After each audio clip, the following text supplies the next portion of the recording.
A santa paz de Deus, que a paz, o amor, a graça e as bênçãos do Senhor estejam junto conosco mais esse dia para nós cumprirmos com a nossa rotina espiritual e o nosso propósito de fazermos a leitura diária da Bíblia.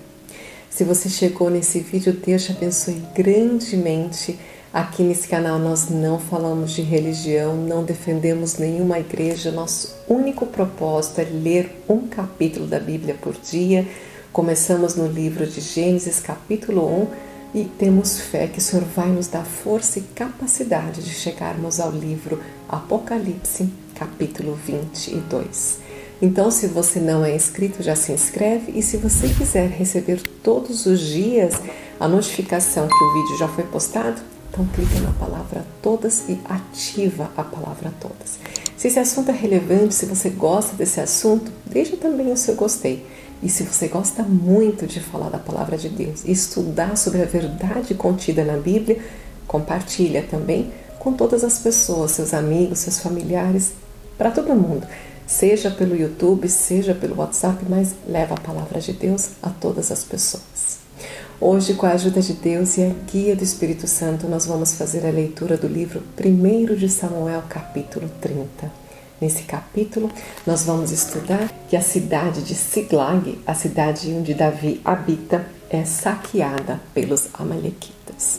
Só para a gente voltar um pouquinho, lembrar que ontem, no capítulo de ontem, 29, nós estudamos que Davi foi rejeitado pelos príncipes filisteus que não quiseram que ele guerreasse junto com eles contra o povo israelita. E então o rei Aques gentilmente agradece a fidelidade de Davi e manda que ele volte para a cidade dele, que é a cidade de Siglag. Esse retorno, essa volta deles, dura 3 dias. E quando Davi chega à cidade de Siglag junto com seus 600 homens, a cidade ela está erma, não tem ninguém. Porque os amalequitas, enquanto Davi e o exército eles saíram para batalhar com os filisteus, eles entraram e levaram tudo que eles tinham, mulheres, crianças, despojo deles, né, os bens que eles tinham, os animais que eles tinham, tudo, deixaram a cidade totalmente vazia. Esses homens, quando chegaram e viram que as suas famílias tinham sido levadas embora, inclusive as 2 esposas de Davi também, eles sentam e pranteiam e choram com tanta amargura que aqui descreve que eles choram até perderem as forças deles. Eles realmente ficam assim em grande desespero. Davi fica extremamente angustiado, desesperado, até porque os homens, nesse momento de desespero deles, eles culpam Davi por isso, né? Porque foi Davi que é o líder deles que quis seguir os filisteus, quis ajudar o rei Aques e eles foram juntos, então por isso deixaram a cidade, né, desprotegida, e eles querem apedrejar a Davi. Mas vejam, no verso 6, o que Davi diz? Fala assim: E Davi muito se angustiou, porque o povo falava de apedrejá-lo, porque o ânimo de todo o povo estava em grande amargura, cada um por causa dos seus filhos e das suas filhas. Todavia, Davi se esforçou no Senhor, o seu Deus. Glórias a Deus, aleluia. E Davi se apega fortemente à fé que ele tem em Deus. Se agarra na fé porque ele já tinha perdido tudo. Tudo que ele tinha ele perdeu, mas ele não perdeu a confiança, a esperança e a fé que ele tinha no Senhor Deus dele, Pai Todo-Poderoso. Nesse momento, ele chama Abiatar, o sacerdote, aquele filho de Aquimeleque, que fugiu com éfode para não morrer pela espada de Saul. Então Davi pede que ele consulte, né, o Turim, o Urim, que ele fale com o Senhor perguntando se eles devem ir contra aquele povo que eles não sabem quem sequer saqueou, eles não sabem nada, só sabem que sumiu todo mundo, eles não sabem se estão vivos, se estão mortos, eles não sabem. Eles só querem saber assim, se ele deve ir contra o povo que fez isso com eles, né? Se eles vão alcançar esse povo, se eles vão ter a vitória. O Senhor responde que sim, que ele deve ir contra esse povo, que ele vai alcançar o povo e que ele vai ganhar a batalha, que diz que tudo libertarás. O Senhor tudo libertarás. Glórias a Deus, aleluia. Ele reúne os 600 homens dele e eles saem pelo mesmo caminho buscando quem fez isso com a família deles. Enquanto eles estão nessa caminhada, dos 600 homens, 200 estão muito cansados, porque eles já foram até o acampamento dos filisteus, voltaram do acampamento dos filisteus, tiveram essa notícia tão amarga, então esses homens estão muito cansados, 200 homens. Isso mais ou menos na altura do ribeiro de Besor. Davi, um homem muito compassivo, um homem sábio, fala para que esses homens fiquem ali com tudo que eles têm, são os guardadores deles. E aqueles homens que estavam se sentindo mais fortalecidos, que estavam ainda com ânimo, 400 homens acompanham a Davi. Continuando a caminhada, eles encontram no meio do caminho um homem praticamente desfalecido. Esse homem estava doente e o estado dele já estava assim praticamente à beira da morte. Já faziam 3 dias que ele não bebia água e não se alimentava. Eles recolhem esse homem, dão a ele de beber, dão a ele de comer, ele descansa, retoma o ânimo dele. Então, eles perguntam para esse homem quem é ele. E ele conta que ele é um egípcio, um escravo egípcio, e o senhor dele é um amalequita, e que eles estavam voltando, que saquearam a cidade de Siglag, levaram tudo que eles tinham naquele momento, e que durante a volta ele ficou doente, e o senhor dele, esse amalequita, não quis ficar com ele, jogou ele no meio do caminho, sem comida e sem água, para que ele morresse ao ermo. Glórias a Deus, quanta maldade, né? Então, esses homens falam para ele, olha, nós somos os homens da cidade de Siglag e queremos ir contra esse povo, e você vai mostrar para a gente onde é o acampamento deles. Ali eles fazem um acordo que eles não matariam esse egípcio se de fato ele levasse eles até esses amalequitas. Outro fato importante é que aí então eles descobrem que ninguém foi morto, que todo mundo foi levado vivo, então eles ficam ainda mais animosos. No verso 17 vai dizer que Davi chega a esse acampamento dos amalequitas e mata todo mundo, a não ser 400 homens, que logo que eles estão chegando, eles montam em seus camelos e fogem. Esses 400 amalequitas ainda vão dar um pouco de trabalho um pouco mais para frente, mas aqui relata que desde a alvorada do dia até o entardecer, eles lutaram contra os amalequitas e não deixaram sequer uma alma vivente. Resgataram todas as suas famílias, de todos os 600 homens, inclusive as 2 esposas de Davi também, mas dessa vez quem deixou a cidade vazia foram os homens de Davi. Eles pegam tudo que há na cidade, animais de todos os tipos, e tudo que eles tinham de bens materiais, eles levam junto com eles. Glórias a Deus.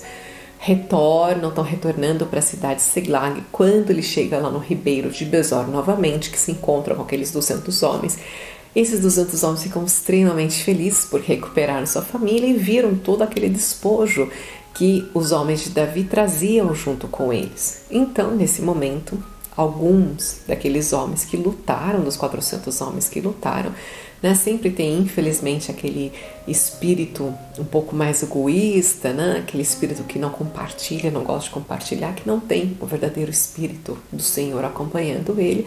Esses homens se levantam e falam, não, eles não têm direito a nem nada do despojo, nenhum item do que nós trouxemos, eles não podem, porque eles não foram, não lutaram, arriscaram a vida deles.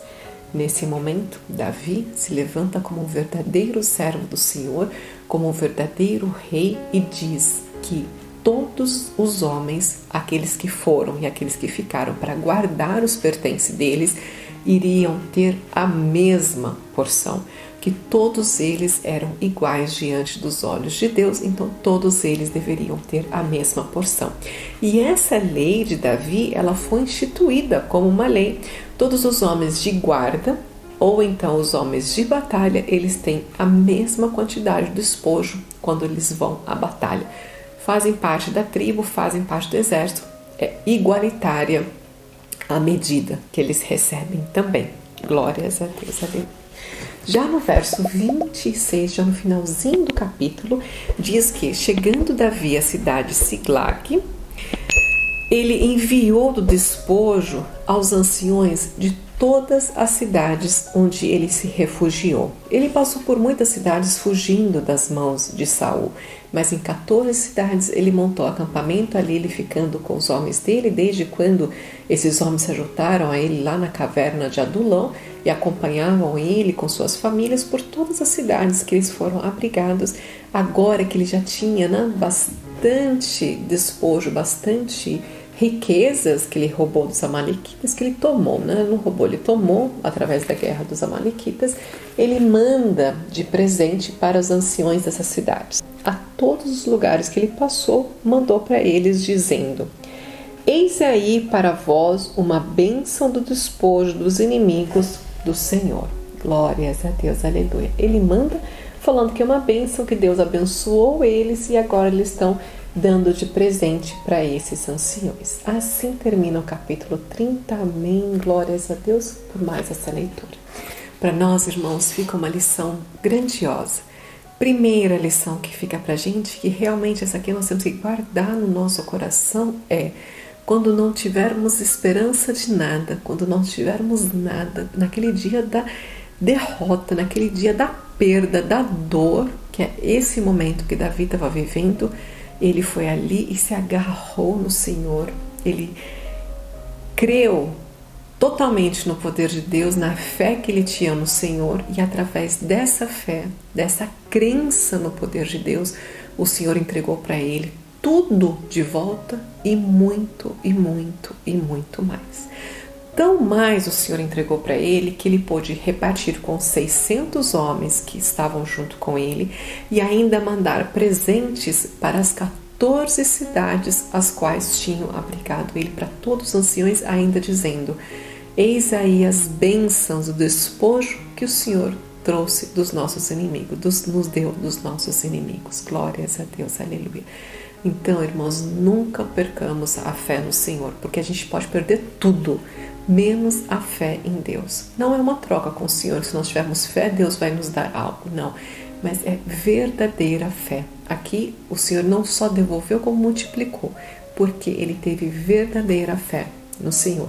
Creia de toda a sua alma, de todo o seu coração, que Deus é capaz de fazer muito mais do que aquilo que você realmente deseja e necessita para a sua vida.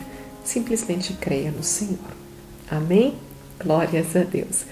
Vamos orar e agradecer ao Senhor pela leitura de hoje e principalmente pelo entendimento e a capacitação que o Senhor tem nos dado dia após dia. Glórias a Ti, Senhor, nosso Deus e nosso Santíssimo Pai. Mais um dia, Senhor, inclinamos o nosso coração, primeiramente, antes de tudo, Pai, para Te agradecer, Senhor, pelo sopro da vida e por Senhor ter nos sustentado até esse presente momento, onde estamos aqui, Pai, reunidos para ler a Tua Palavra, para estudar, Senhor, a Bíblia Sagrada e a verdade sobre Você, Senhor. Te agradecemos, Pai, por Você não ter olhado a nossa falta nem a nossa fraqueza, mas sempre, Senhor, tem vindo ao nosso encontro e nos sustentado com a Tua destra. Pai amado, o Senhor conhece o íntimo do nosso coração, conhece a nossa necessidade e nós vamos Te pedir, Pai, acima de todas as coisas, acrescenta em nós, Senhor, a fé, acrescenta em nós, Senhor, a esperança de estarmos sempre agarrados ao Senhor, que somente assim seremos capazes de ter vitória. Pai, nos revista com a couraça da justiça, com a couraça da verdade e nos mantenha em retidão no Teu caminho. Entregamos, Pai, tudo nas Tuas santas e benditas mãos, com a certeza, Senhor, que tudo que o Senhor faz é muito bom e é maravilhoso para nós. Assim Te agradecemos e também Te pedimos, em nome do Teu Filho amado, nosso Senhor Jesus Cristo, que vive e reina eternamente. Amém. Glórias a Deus por tudo. Deus seja louvado. Muito obrigada pela sua companhia, obrigada por você ter ficado até o final. Deus te abençoe grandemente. Eu te espero amanhã para mais uma leitura diária da Bíblia. Um beijão. Tchau, tchau.